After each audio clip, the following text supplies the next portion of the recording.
on retrouve sans surprise Diego Lopez dans les bois, qui remplace ainsi Casillas. Pour la défense, on a Coentrao à gauche, Ramos et Varane dans le centre de la défense.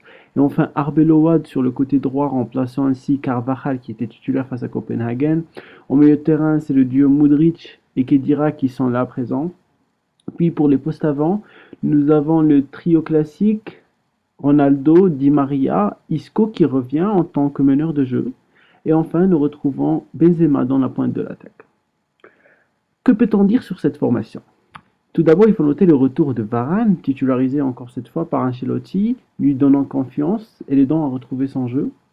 Isco qui revient à la place d'Iaremindi, qui a prouvé qu'il n'était toujours pas prêt et qui n'apportait toujours pas ce qu'on attend de lui au Real Madrid.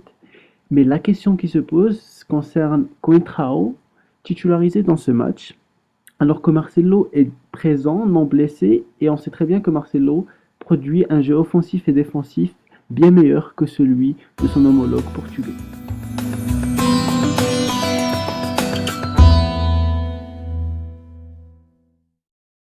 Il faut commencer par dire qu'il y avait une difficulté à entrer dans le match de la part des joueurs de Real Madrid, de par une difficulté à enchaîner les passes, et surtout des ballons perdus facilement dans la défense, comme on peut le voir ici avec ce manque de concentration sur les relances, sur cette balle mal dégagée par Ramos et qui a donné une occasion de but, ou encore sur cette balle mal dégagée par Di Maria, qui donne encore une fois l'opportunité aux joueurs de Levante d'attaquer, ou encore sur ce ballon perdu dans la défense par Di Maria. On peut aussi le voir sur cette action, là où le Real récupère la balle, essaie de relancer, mais finalement Isco perd la balle dans une zone dangereuse, donnant une autre occasion aux joueurs de Levante.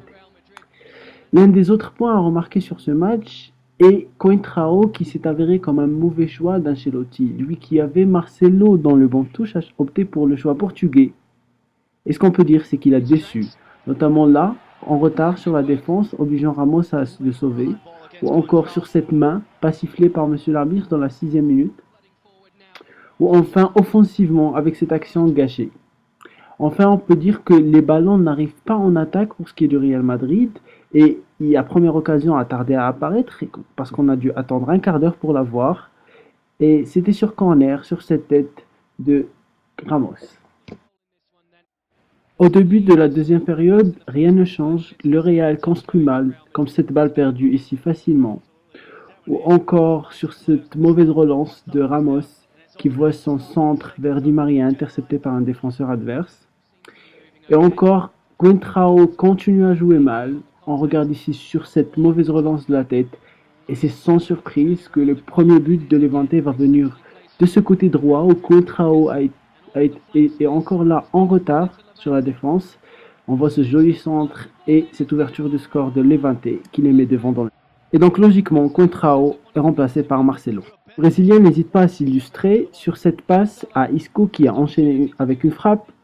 Cette action qui a donné le corner qui a permis au Real d'égaliser grâce au capitaine Sergio Ramos. Marcelo continue à briller avec cet extérieur magique qui va se diriger vers Benzema. Ou encore, après cette action collective, cette passe qui trompe toute la défense et va vers Ronaldo qui arme une frappe sur place. Suite à cela, Isco est remplacé logiquement par Morata. L'international espagnol brille d'entrée avec cette passe vers Marcelo qui rate une occasion de but facile. Alors que le jeu tournait en faveur du Real Madrid, l'international marocain Nabil El Zahar surprend le club madrilène avec cette erreur du côté gauche. Encore une fois, les latéraux font mal au Real Madrid. Deuxième but pour les Levante.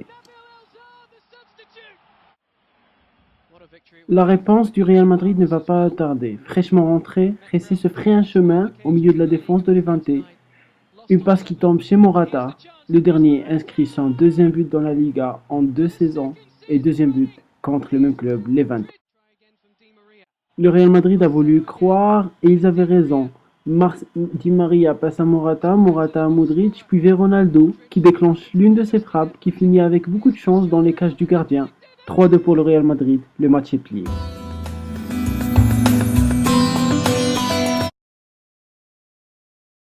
On va s'intéresser maintenant aux clés de jeu de Levante, à commencer par un bloc défensif solide, avec un marquage très très serré sur Ronaldo qui a eu du mal à se démarquer et à se libérer.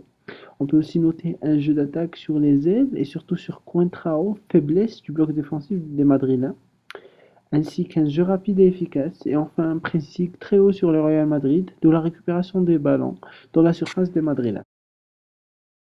Pour ce qui est des éléments clés du jeu du Real Madrid, il faut d'abord noter un Isco mal positionné, n'arrivant pas à mener le jeu comme Ozil le faisait avant. Un Ronaldo qui ne s'est libéré qu'après la rentrée de Marcelo en seconde période, qui a allégé la concentration défensive sur le joueur sur le flanc gauche. Khedira qui était transparent dans la rencontre, que ce soit défensivement ou qui était aussi lent pour ce qui est de la construction offensive. Un Morata qui ne devrait plus jamais être placé sur l'aile, mais plutôt dans la pointe de l'attaque. Il faut aussi noter une construction offensive lente et mal organisée, à part un Modric qui était le métronome de l'équipe lors de ce dernier match. Il faut aussi noter des problèmes à défense sur les contre-attaques. Et enfin, un Alonso blessé et un Ozil qu'on n'arrive toujours pas à remplacer.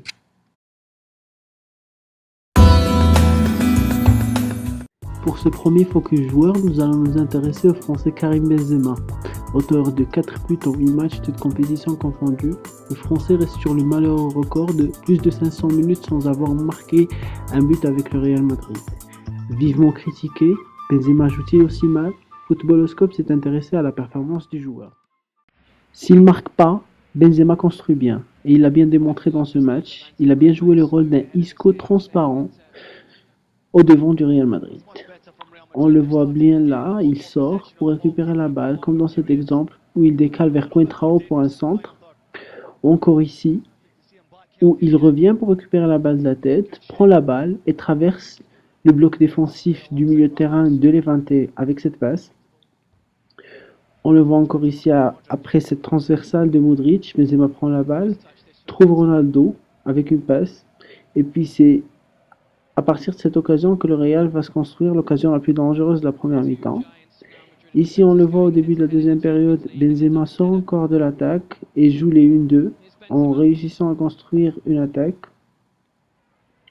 Et puis ici, Benzema encore revient pour permettre la construction de l'attaque avec cette passe de Marcelo vers Ronaldo.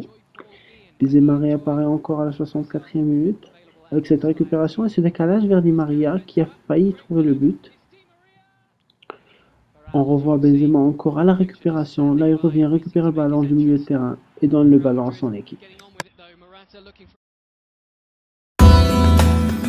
En se basant sur ce dernier match, Footballoscope suggère la formation suivante au Real Madrid pour le prochain match. Au bois, Diego Lopez. En défense, Marcelo Carvajal remplace Coentrao et Arbeloa, faibles défensivement, mais aussi offensivement. Marcelo et Carvajal pourront apporter de l'appui à l'attaque du Real Madrid qui lui a manqué lors de ce dernier match.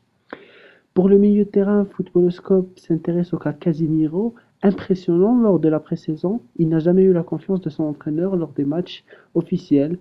Ce dernier mérite bien sa place, au vu de son excellent rôle défensif et de son apport offensif.